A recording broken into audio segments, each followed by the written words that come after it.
السلام عليكم ورحمة الله وبركاته.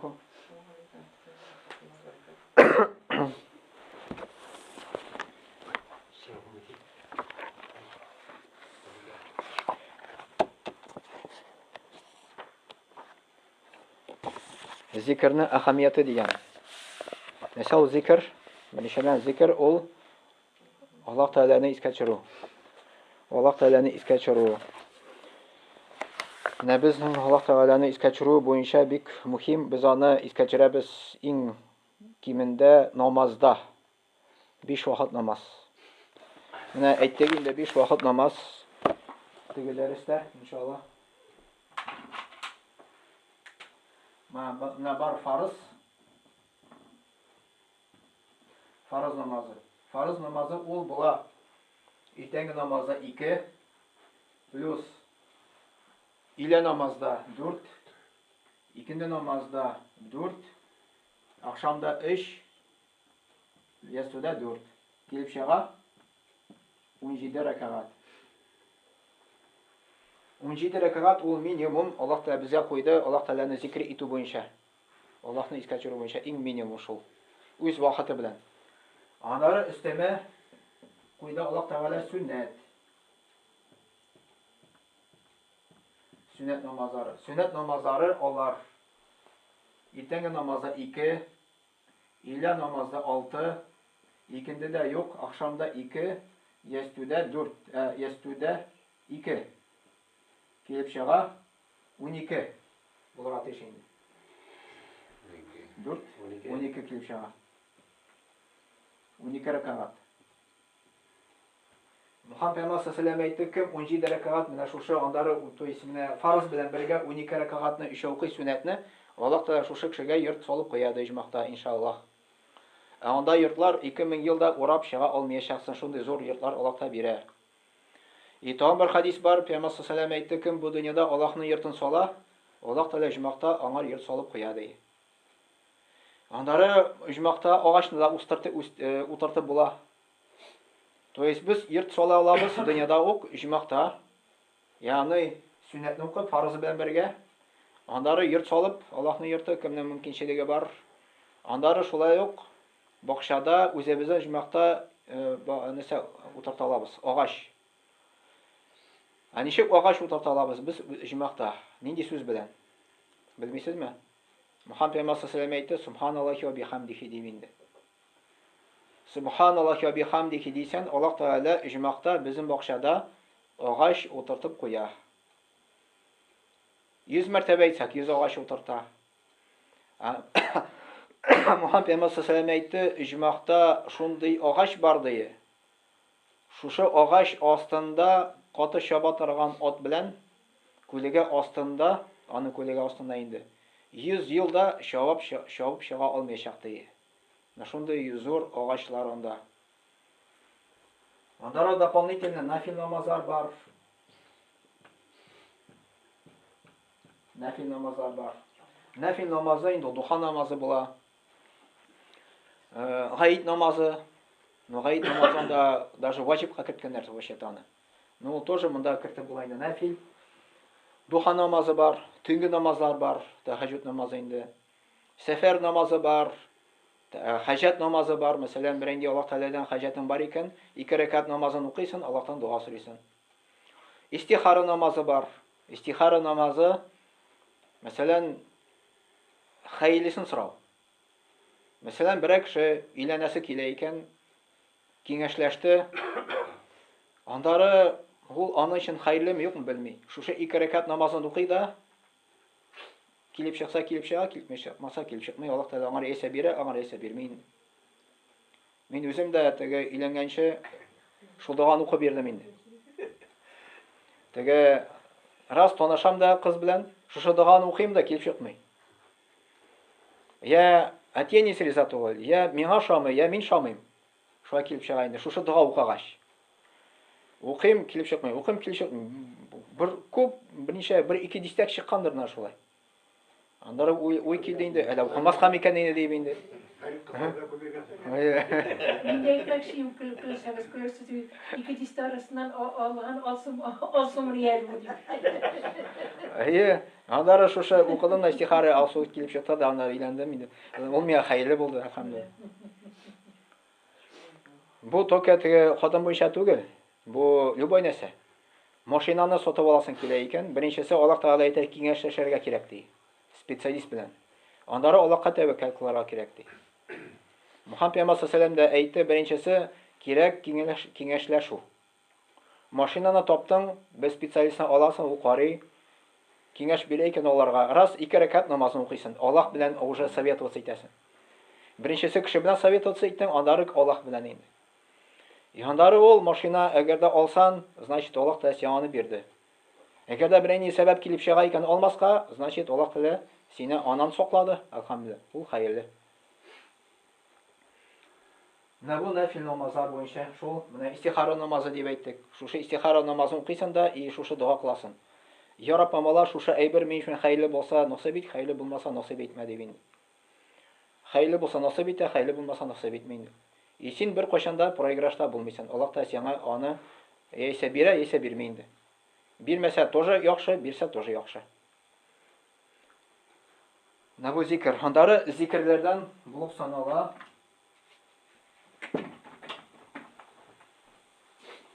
Фарыз намаздан соң килә торган тасбих. Бу тасбих дип атала, тасбих. Намаздан соң килә торган тасбих. Без әйтәбез Субханаллахи дип 33 тапкыр, Әлхәмдүлиллаһ дип 33 тапкыр, Аллаһ акбар дип әйтәбез 33 тапкыр. Соңгысы 100-нче тапкыр ла илаһа илlallah вахдаху ла шарика ла лахул мулку ва лахул хамду ва хуа аля кулли шайин кадир. И Мухаммад пәйгамбәр саллаллаһу әйтте, кем шушы шулайтып укый, аның ди диңгездәге кебек, диңгездә өстендә кебек бар бит әле, пена индеме? Шу хәтле гөнаһлар булса да, Аллаһ Тәгалә гөнаһларны кичерә ди. Андары намаздан соң килә торган зикрләр Аятул Курси килә. Мөхәммәд пәйгамбәр саллаллаһу әйтә, кем намаздан соң Аятул Курси укый, аның ди иҗмака керергә ди үлем генә матый ди. Ягъни иҗмака керер өчен үлем матый. Кем Аятул Курсины постоянно намаздан соң укый. Андары тагын бар кул халахат, фалак, нас сүрәләрне уку. Һәр намаздан соң берәр мәртәбә, 2 намаздан соң 3 мәртәбә. Ягъни ахшамнан соң 3 мәртәбә, иртәнге намаздан соң 3 мәртәбә. Аллаһ Тәгалә шушы кешене саклый. Нәрсәдән саклый? Анда килә сихерчеләрдән дип. Менә сихерчеләрдән саклый Аллаһ Тәгалә, чөнки анда аны дугасы бар, аны içində бар ит Фалак сүрәсендә. Андары караңгылыктың начарлыктан саклый. Андары Аллаһ Тәгалә бөтен нинди начарлыкны баракка китерде, Аллаһ Тәгалә шушы бөтен начарлыктан саклый. Шушы дуга. Аль-Фалак сүрәсе, Ан-Нас сүрәсе.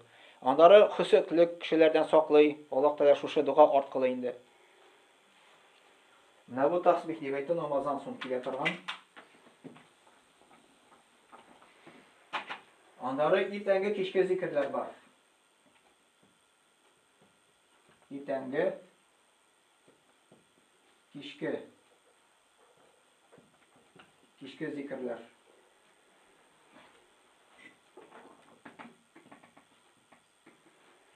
Иртәнге кичке зикрләр алар бар, аны теге дугалар китабында язылган анда. Анда сез укый аласыз. Иртә белән шуны укысагыз, кич белән шуны укысагыз, бу Аллаһ Тәгалә саклый.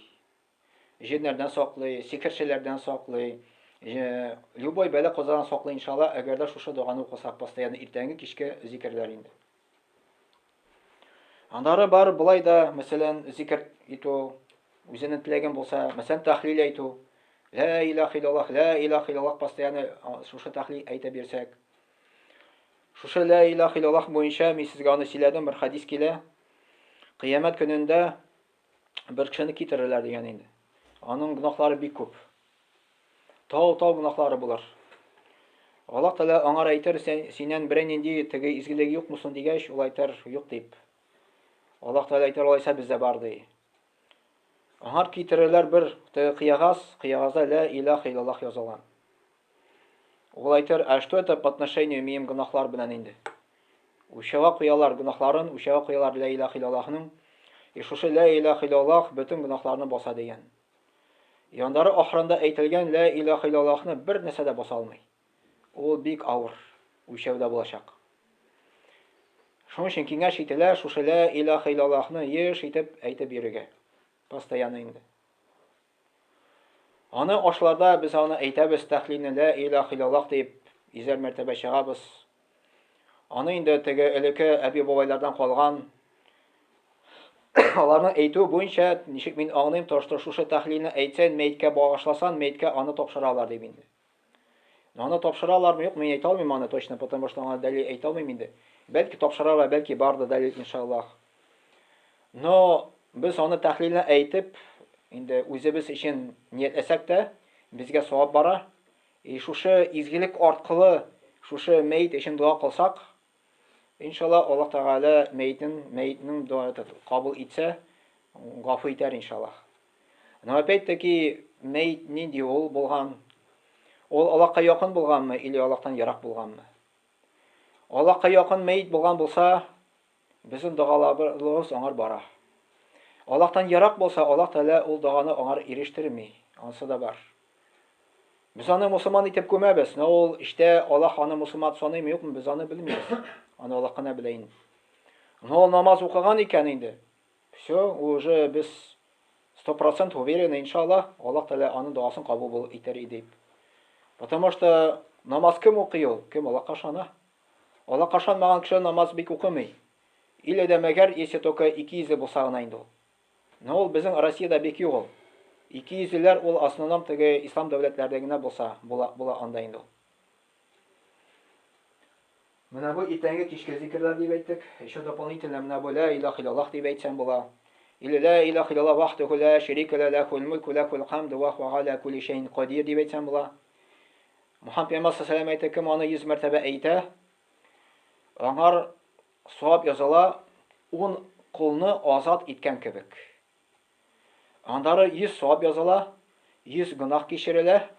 2 көнне буе шайтан аңар тәэсир итә алмый. Шайтан тия алмый, шайтан кирә алмый шушы кешегә көнне буе. Менә бу ла илаһ иллаллаһ вахдаху ла шарика ла лахул мульку лахул хамду ва хуа ала кулли шайин кадир. Андары салават әйтеп йөрү була, бар еще.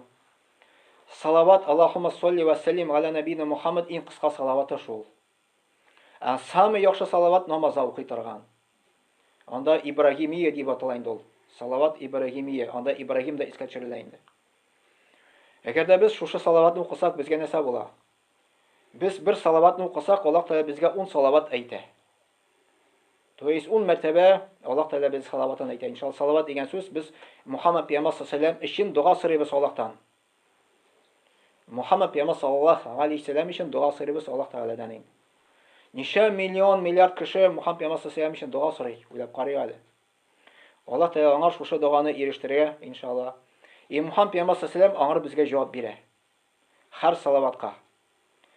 Кыямәт көнендә ул безгә бик файда китерәчәк. Менә бу салават. Кыямәт көнендә анда хадисләрдә килә, ул бик хаур көн була. Бик дәһшәтле көн була анда. Аятларда да килә, Коръән аятларын укысагыз, кыямәт көне куркыныч көн була дип килә анда. Янда кыямәт көндә бөтен кеше чыгар, шәп-шәрә килеш. Безгә кием булмый анда. Без бер-беребезгә игътибар итмәячәкбез. Гайша андый сорап пәйгамбәр саллаллаһу бирде, Мухаммад пәйгамбәр саллаллаһу әйтте, шәп-шәрә кешегә без бу дөньяда игътибар итәбез бит инде. Кыямәт көндә анда беркем дә игътибар итмәс ди. Чөнки анда һәрбер кеше үзе турында уйлашак ди, мин ничек Аллаһ каршында җавап бирәм микән дип инде. Мухаммад пәйгамбәр саллаллаһу алейһи әйтте, кыямәт көндә ди Аллаһ Тәгалә ачулы булыр. Мархалада ачулы булмады ди, моннан сонда ачулы булмый ди. Аллаһ Тәгалә кыямәткә бик каты ачулы булыр дип килер.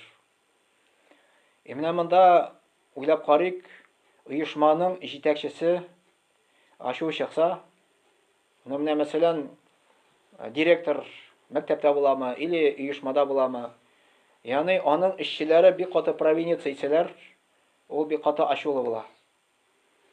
Ул может ачу чыгып инде эштән дә чыгарга, премия лишать итәргә может инде. Монда кешеләр эзли башлый инде, кем аны яклаячак микән дип, менә шушындый усал директор янында инде. Берәй туганы юк микән дип, берәй нинди замамы. Шул зам аның теге аны өчен заступаться итәр дип инде. Кыямәт көнендә нәкъ шулай булыр. Кеше эзләп йөрер, аңар берәй ни заступник булмас микән дип инде. Чөнки бездә гөнаһлар бар.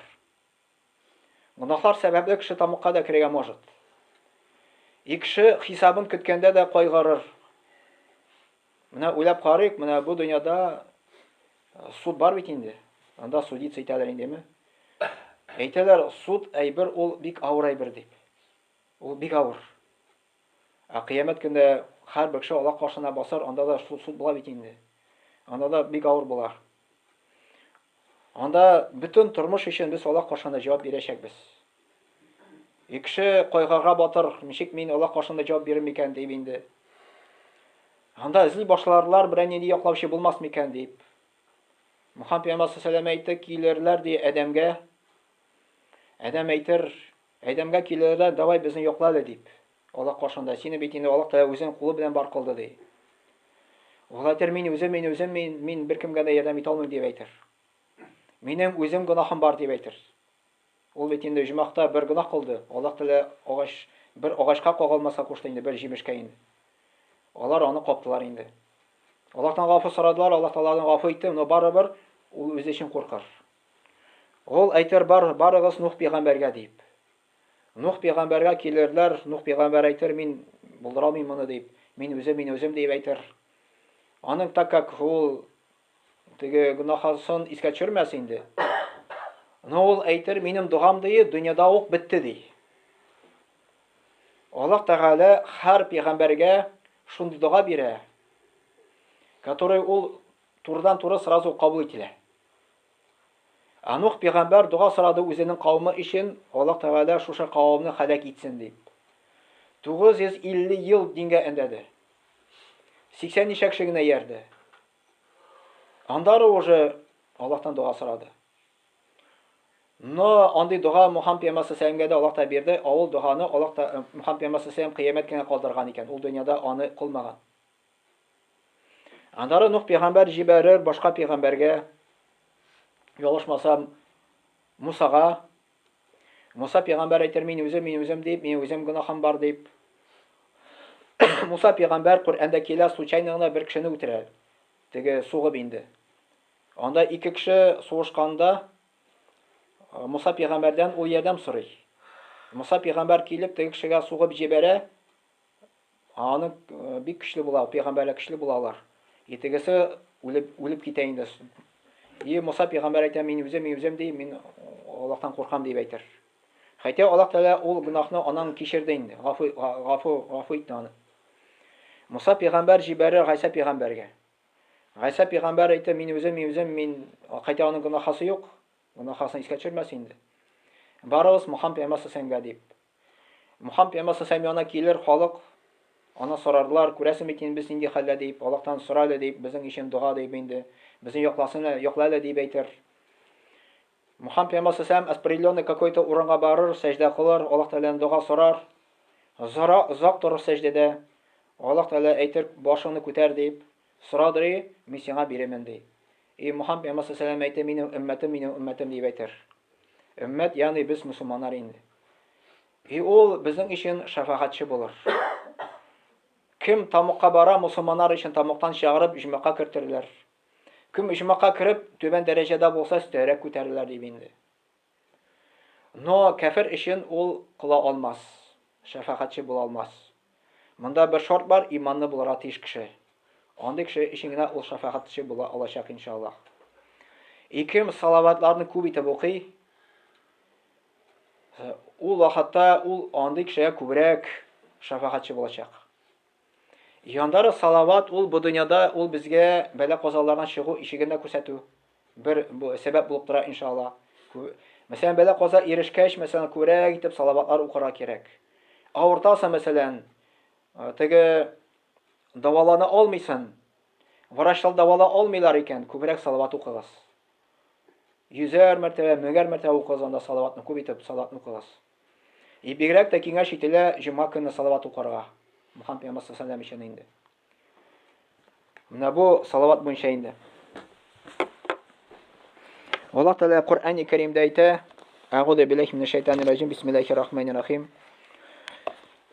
Я әйюхаллазина аману зкуруллаха зикран касира." Әл-Ахзаб сүрәсендә Аллаһ Тәгалә әйтә 141-нче аятта. Эй иман китергән кешеләр дие, Аллаһ Тәгаләне күп итеп искә төшерегез ди. Күп итеп искә төшерегез ди. Менә Мухаммад Пәйгамбәр саллаллаһу берәр нинди авырлык ирешсә, бәла каза ирешсә, ул тут шул намазга баса иде, намазга тынычлана иде. Ә безгә бәла каза ирешсә, без намазга тынычлана алабыз микән? Шул намазда да безнең шул бәла каза уйга киләчәк. Ә Мухаммад Пәйгамбәр саллаллаһу алейһи намазга тынычланган. Чөнки аның намазның дәрәҗәсе дә көчле булган. Анда Аллаһ Тәгалә әйтә: "Аллазина язкуруна Аллаһа қияма ва qu'уда ва ала джунубихим." Аллаһ Тәгалә әйтә, кайсылары да Аллаһ Тәгаләне искә төшерәләр баскан килешти. Менә баскан килеш. Аннары утырган килешти, яткан килешти. Иманда психологлар әйтәләр ди, бер хәзрәт сөйли. Аллаһ Тәгалә искә төшерде 3 положениене.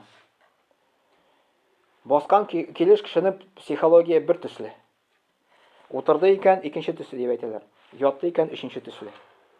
Баскан килеш психологиясы кешенеке нинди? Мәсәлән, ул яисә ул гыйлем бирә. Менә укытучы мәсәлән гыйлем бирә басып, яисә ул менә монда басып, теге хутба сөйли, җомгада инде. Утырган килеш, психологлар әйтәләр, утырган килеш ул гыйлем ала дип инде.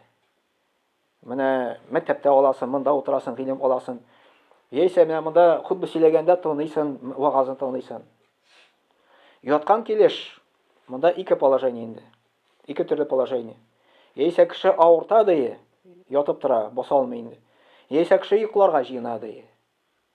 Менә 3 төрле положение. Менә хәзер мин басып торам, мин Аллаһны искә төшерәм.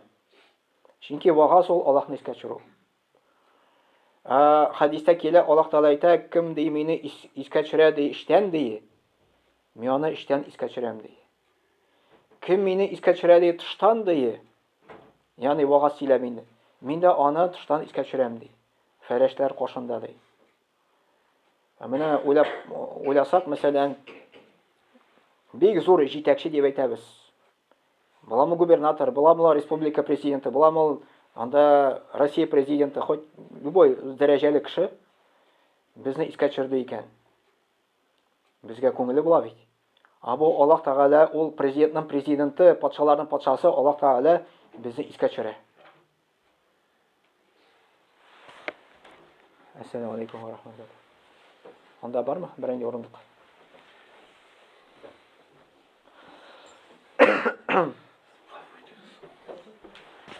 Ярайды, ничего, иншаллах. Менә без үтәбез хәзер вагаз инде, зикр турында. Аллаһ Тәгаләне искә төшерү.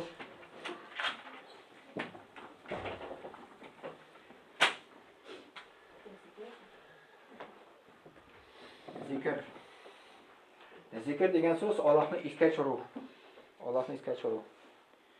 Менә Аллаһ Тәгалә әйтә, мине иштән искә төшерсәгез ди, мин сезне үзем иштән искә төшерәм ди. Тыштан мине искә төшерсәгез ди, мин фәрештәләр кашында сезне искә төшерәм ди. Менә астагфирулла дип әйттек, без Аллаһны искә төшерә, Аллаһ Тәгалә безне искә төшерде. Мәсәлән, вагаз сөйли икән, Аллаһ Тәгалә, мин сезнең кашында Аллаһны искә төшерәм. Аллаһ Тәгалә дә безне фәрештәләр кашында искә төшерә. Менә баскан килеш психологияның кешене бер төсле, утырган килеш икенче төсле. Ятканда киңәш ителә Аллаһ Тәгаләне искә төшерергә, дугалар белән йокларга. Аның үзенең дугасы бар. Монда кемне шалтырата яра. Аның үзенең дугасы бар йоклаганда, йокларга ятыр алдыннан. Мәсәлән, Мухаммад Пәйгамбәр саллаллаһу алейһи ва сәлләм кем ди, йокы алдына аятул курси укый ди. Аллаһ Тәгалә шушы кешегә ди, фәрештәне җибәрә ди. Ул аны йокыдан уянганча хәтле саклый ди. Андары зикрләрдән булып тора йокы алдыннан кул ху ахад, фалак, насны уку. Мәсәлән, мен булай алабыз кулны, 3 мәртәбә шуны укыйбыз, 3 сүрәне, 3 мәртәбә өрәбез, и үзебезнең шулай эшләйбез. 3 мәртәбә шулай итәбез инде. И Аллаһ Тәгалә җиннәрдән, шайтаннардан безне саклый, иншалла, йоклаган вакытында. Аның тагын үзенең дуалары бар. Менә Аллаһ Тәгалә безгә әйтә, Аллаһ Тәгаләне искә төшерү баскан килеш. Баскан килеш менә хәзер искә төшерәбез. Барганда, мәсәлән, мәчеткә килгәндә, бер риваятта килә, бер галим шәкертләренә дәрес биргәндә әйткән, ия кайтканда да сез дә аерым кайтыгыз, бер кайтмагыз ди. Бергә кайтканда да сез сөйләшеп кайтасыз ди. Аерым кайтсагыз да сез Аллаһны искә төшереп кайтасыз ди.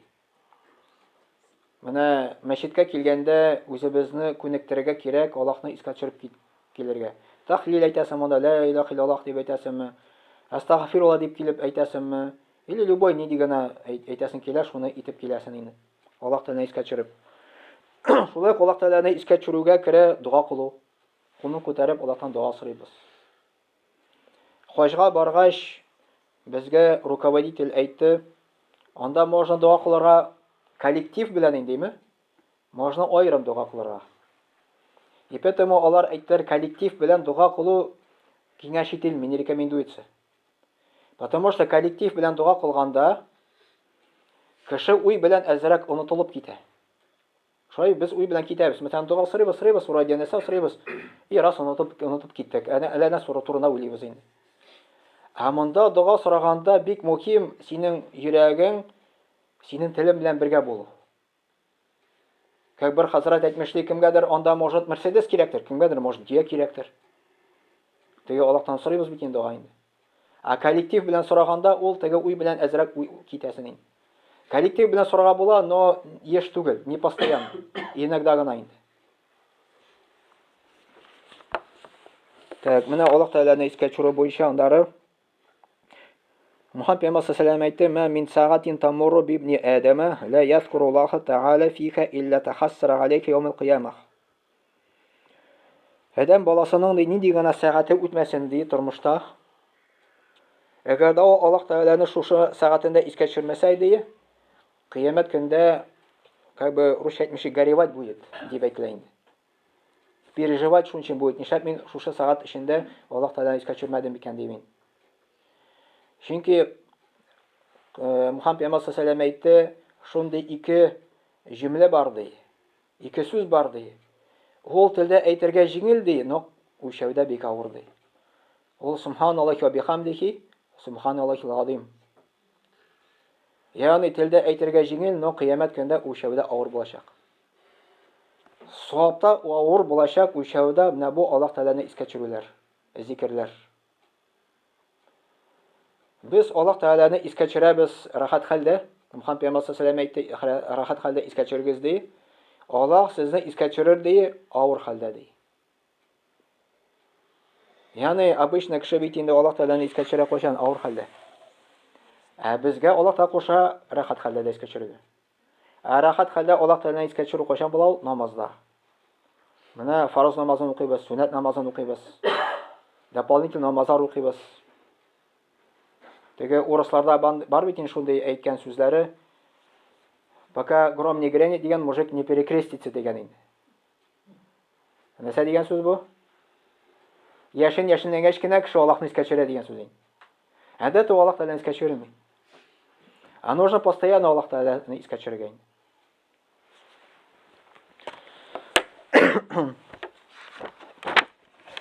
Бүген ничә минут тау? Bir ничә минут калды инде иншаллах. Андары Мухаммад пәйгамбәр саллаллаху алейхи ва саллям әйтте: "Сабақул муфарридун, қалу амал муфарридун я Расулаллах. Қала аззакирун Аллаха касир ва закират." Мухаммад пәйгамбәр саллаллаху алейхи ва саллям әйтте: "Аль-муфарриданнар ди уздылар ди." Ана сорала: "Кем ул муфарридун?" Я Аллаһның ишесе. Мухаммад пәйгамбәр саллаллаху алейхи ва саллям әйтте: "Кем Аллаһ Тәгаләне күп итеп искә төшерә ди. Буламыл ир кеше, буламыл хатын кыз кеше." Менә Аллаһ Тәгаләне искә төшерү ул бик күп файда бирә. Именно бу Аллаһ Тәгаләне искә төшерүнең файдалары ди. Ул шайтаннарны ярагайта ди бездән. Шайтаннар бездән ярагайса, ул вакытта Аллаһ Тәгалә безгә якын була, фәрештәләр безгә якыная. Шайтаннар кешегә якын булса, ул вакытта кеше бәхетсез була. И шайтаннар чем ераграк була кешедән, тем кеше бәхетлерәк була кеше. Иншаллах. И менә бу Аллаһ Тәгаләне искә төшерү белән шайтаннар ярага яди. Хадисләрдә килә, аятларда килә иншаллах. Шун белән инде вазын тамамлый иншаллах. Субханакалла бихамдик, ашһаду ан ла илаха илля анта, астагфирука ва атубу илейк. Моны инде берничә минут калды, дуга кылыйк. Бисмиллаһир-рахманир-рахим. Вассалату вассаламу аля набийина Мухаммадин ва аля асхаби аджмаин. Аллаһумма тaqabbal минна иннака антас-самиул алим ва туб алейна ва иннака ат-таввабур рахим. Раббыбыз Аллаһ, менә шушы безнең кан намазларыбызны кабул ит. Уразаларыбызны кабул ит, биргән садакаларыбызны кабул ит, Раббым Алла. Безгә иман, хидаят, тәүфик бир, үзебезгә дә, үзебезнең балаларыбызга да, онукларыбызга да, туганнарыбызга да, авылдашларыбызга да, Раббым Алла. Раббым Алла, безнең гөнаһларыбызны кичер. Безнең әти, әниләрнең гөнаһларын кичер. Бөтен мөмин, мусламан гөнаһларын кичер кыямәт көне, Раббым Алла. Рабби гфир ли ва ли валидайя ва лил муъминин йаума якумул хисаб. Рабби идж'ални муқима ас-салати мин зуррияти Раббана ва тaqabbal дуа. Раббыбыз Аллаһ, безнең инде гаиләләребезне, безнең нәселләребезне намаз әһелләренә итеп кыл. Безнең дуаларыбызны кабул ит, Раббым Алла. Шулай ук безнең дәүләтләребезгә иминлек бир, Раббым Алла, тынычлык бир. Сугышларны туктат, Раббым Алла.